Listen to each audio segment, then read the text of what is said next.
안녕하십니까. 저는 천주교 서울대교구 연령회연합회에서 천주교회의 상장례를 강의하는 박명진 시몬입니다. 반갑습니다.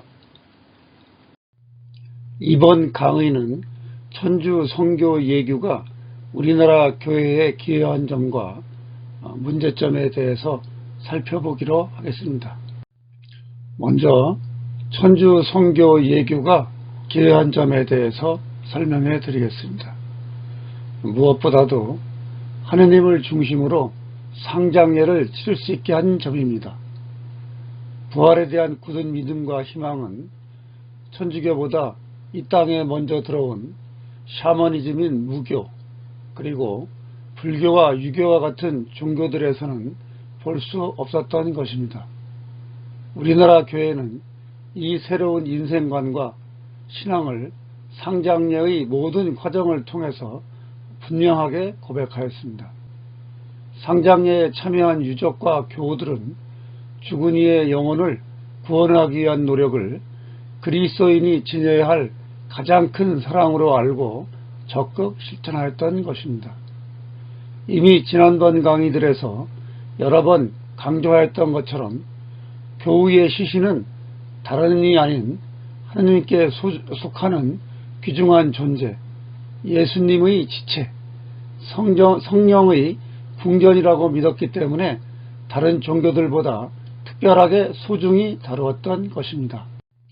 천주 성교 예규를 발간할 당시의 대부분의 교우들은 박해 때문에 전국 곳곳에 작은 규모로 공동체를 형성하거나 한 가족 또는 혼자 숨어서 신앙생활을 유지할 수밖에 없었습니다.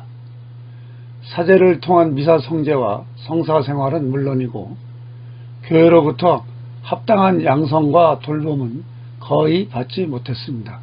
따라서 교리 지식이 부족할 수밖에 없는 교우들은 각종 이교도의 생활관습을 쉽게 거스를 수 없는 사회 분위기 속에서 그리스도인의 정체성을 보존하기가 대단히 어려웠습니다. 이처럼 열악한 상황에서 각종 기도서와 예식서, 교리서 등을 지속적으로 발간하고 보급한 일은 한국 교회사에서 큰 업적이 아닐 수 없습니다. 이러한 교리서, 기도서, 예식서 등을 통해서 자기 신앙을 굳건하게 지키고 부족한 교리 지식을 꾸준히 보완할 수 있었기 때문입니다. 그러므로 이 책들은 우리 신앙의 선조들을 주님의 참된 자녀로 양육하는 크나큰 도구였다고 할 수 있습니다. 이렇게 교우들은 자기 신앙을 굳세게 보존하고 심화했기 때문에 끝없이 이어지는 박해로 인한 목숨의 위협 속에서도 이 땅과 결례를 복음화하는 빛과 소금이 되었던 것입니다. 특히 천주 성교 예규는 비복음적이고 반교회적일 뿐만 아니라 미신적인 요소까지 포함되어 있던 이교도의 장례가 행해지던 당시의 이 땅에 사는 그리스도인들에게 교회 정신 그대로 상장례를 거행할 수 있게 하는 확고부동한 길잡이가 되었습니다. 우리 교우들은 이 예식서에 있는 분명하고 자세하게 정리된 장례의 규칙과 성경의 여러 시편, 역사 이야기들과 교회의 전통을 계승한 기도문들로 그리스도인답게 장례를 거행했습니다.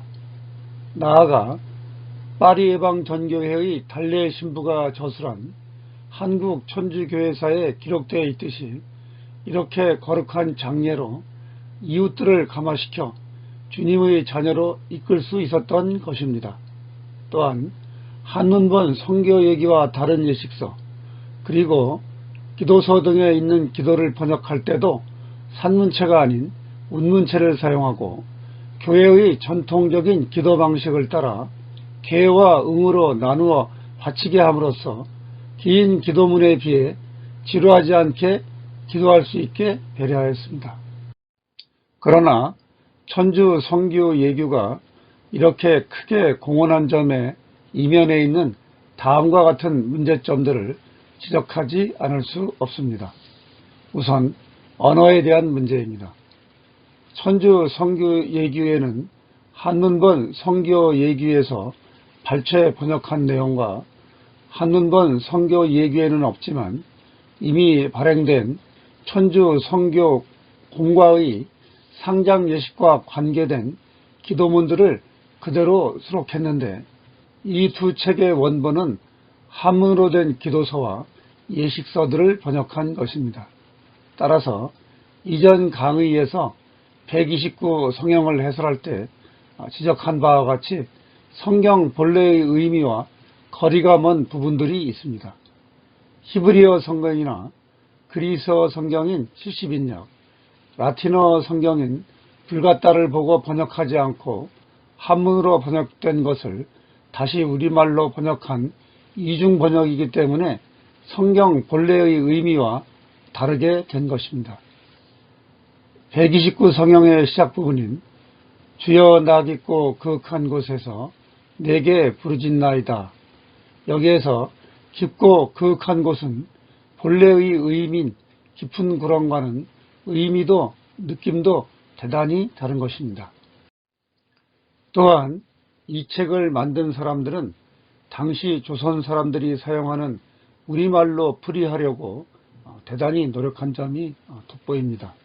그러나 잊어버렸던 것을 생각하여 깨우치게 한다는 의미의 재성, 요긴하고 중요하다는 의미의 관중, 일이나 날짜 따위를 미루고 지체하는 천연, 죽은 뒤를 뜻하는 신후, 교만한 마음에서 남을 하찮게 여기는 경만, 하느님께 나아가 뵙는다는 뜻의 참예, 이렇게 어려운 한자 용어를 쉬운 우리말로 풀이하지 않고 그냥 사용한 부분이 많다는 점입니다.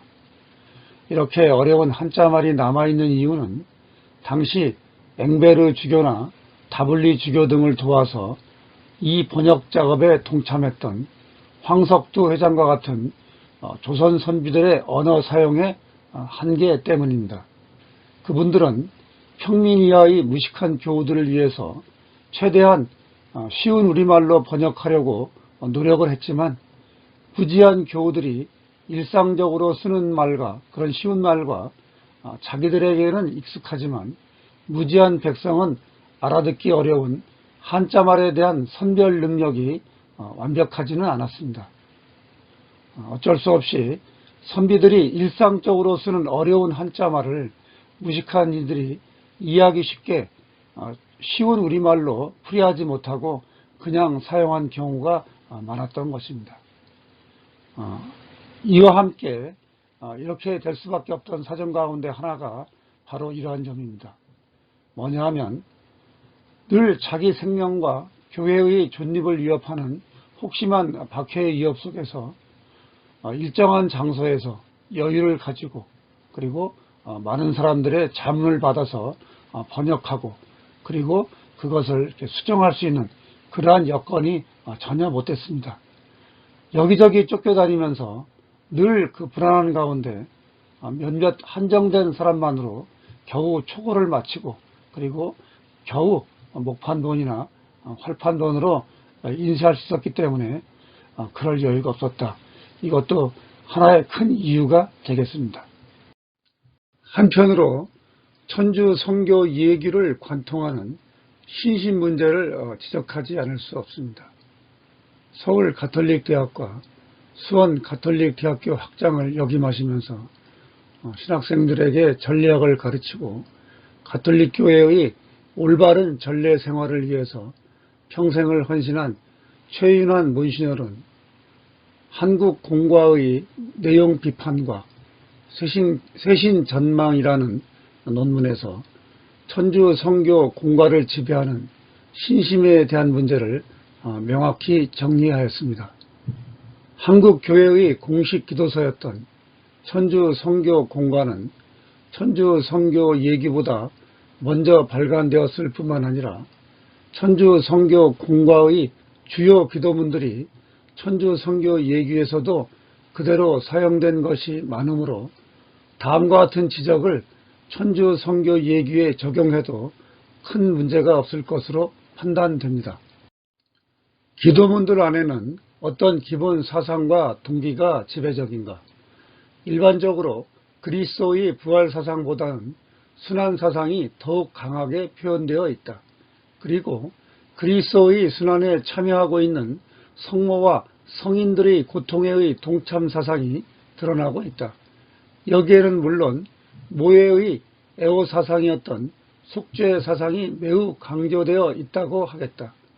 외교인 세계에서 강박되고 강요당하는 것같이 느끼는 기도자의 죄의식과 비애의 사상이 기도들 안에서 느끼게 될 정도이다. 기도자는 위로부터의 위로를 갈구한다. 천상의 선물에 대한 열망과 기도자의 구원 호소가 하느님의 위대한 업적에 대한 찬미와 감사보다 더욱 강조되고 있다. 공로에 대한 사상과 천상에 들어올림을 받게 해달라는 청원, 하느님의 보호와 덕행을 위한 청원은 청원기도를 안에서뿐만 아니라 찬미경들 안에서도 늘 반복되고 있다. 이와 같이 한국 공과는 하느님에 대한 찬미보다는 청원에 더욱 많이 치중하고 있다고 하겠다. 이러한 문제의 원인을 파악하는 데는 최인환 몬시뇰의 다음과 같은 지적이 큰 도움이 될 것입니다. 한국 공과는 그 근원을 주로 천주경과와 수진일가인 중국어 공과들에 두고 있다는 것은 주지의 사실이다. 그러나 이 중국 공과들이 다소 차이는 있지만 서양 선교사들에 의하여 만들어졌다는 사실을 감안할 때 우리는 이 선교사들이 산 바로 그 정신세계, 즉 17세기부터 19세기까지의 정신적 및 종교 상황을 고려해야 할 필요가 있다. 이 시기의 신심은 중세기의 유산을 물려받아 바로크 시대를 거쳐 발전시키고 계몽주의 시대에까지 전개된 것이다. 전 중세기를 통하여 기도생활과 신심생활이 배경을 이루고 있던 그리스도의 상은 순환의 그리스도 상이었다. 성모일도서들 안에 시과경은 그리스도의 순환에 대한 사상이 그 주류를 이루었다. 그리스도의 순환 사상이 일반적으로 하루 전체를 지배하고 있었다. 순환하는 분으로서의 그리스도의 인격은 총괄적으로 보는 구원업적 대신에 그 중심부를 차지하고 있었다. 초세기 교회 공동체에서 주류를 이루고 있던 부활과 영광스러운 변모의 기본 사상은 점차로 퇴보하였다. 순환하는 그리스도의 상은 다른 양상들, 즉 함께 순환하는 주님의 모친이나 순환하는 그리스도와 함께 순환에 동참하는 성인들의 상들로부터 동반되고 있다. 그래서 여러 가지 종류의 순환 묵상 기도와 예배가 있다. 그리스도의 상을 순환의 그리스도에 제한하면 할수록 순환 사상사에 의한 기도의 다양성은 더욱 커졌다.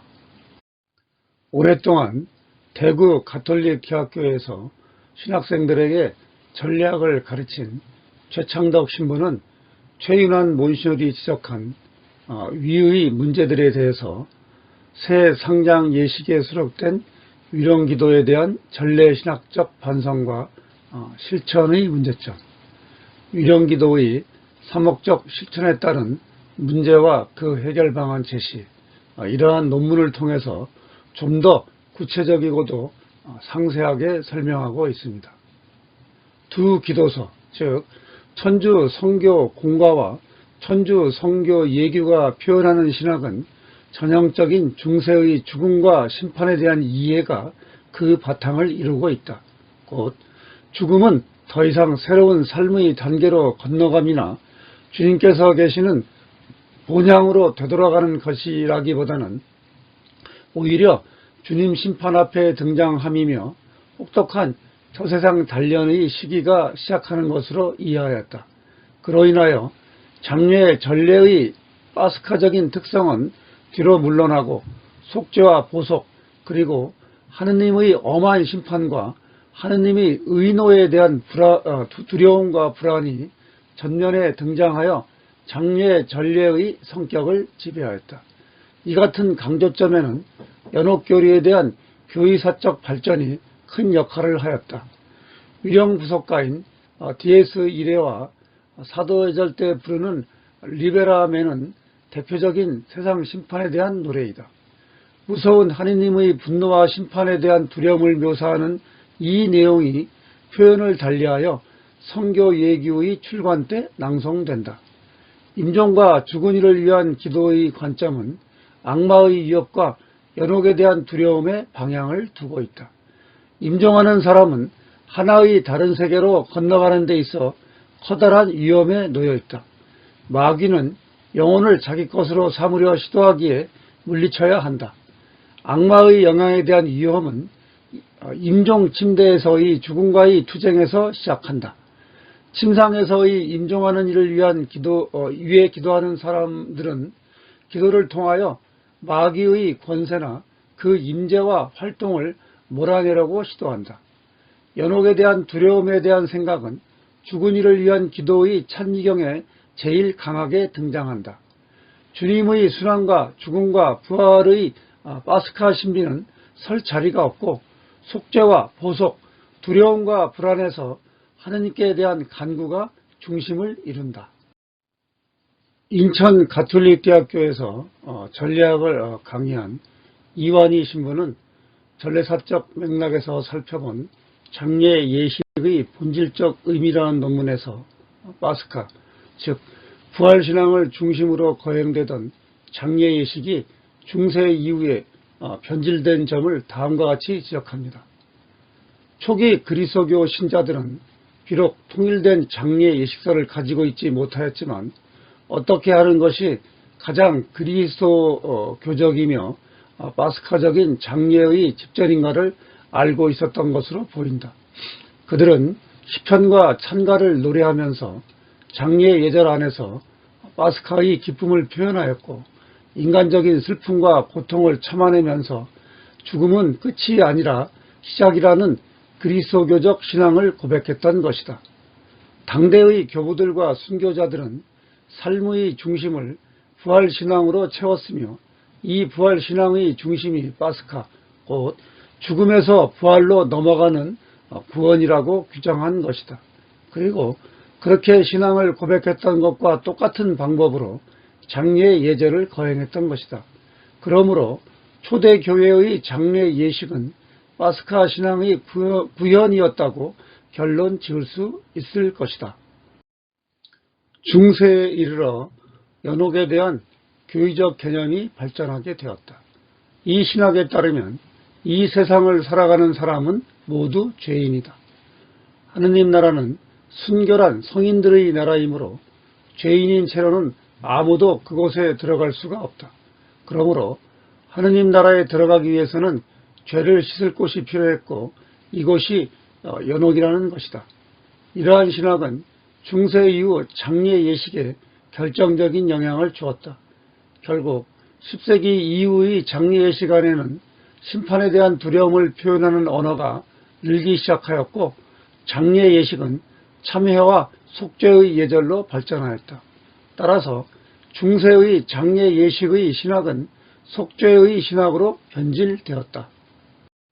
이러한 이유로 장례 미사와 위령 미사는 파스카적인 성격이 훼손된 채 집전되었다.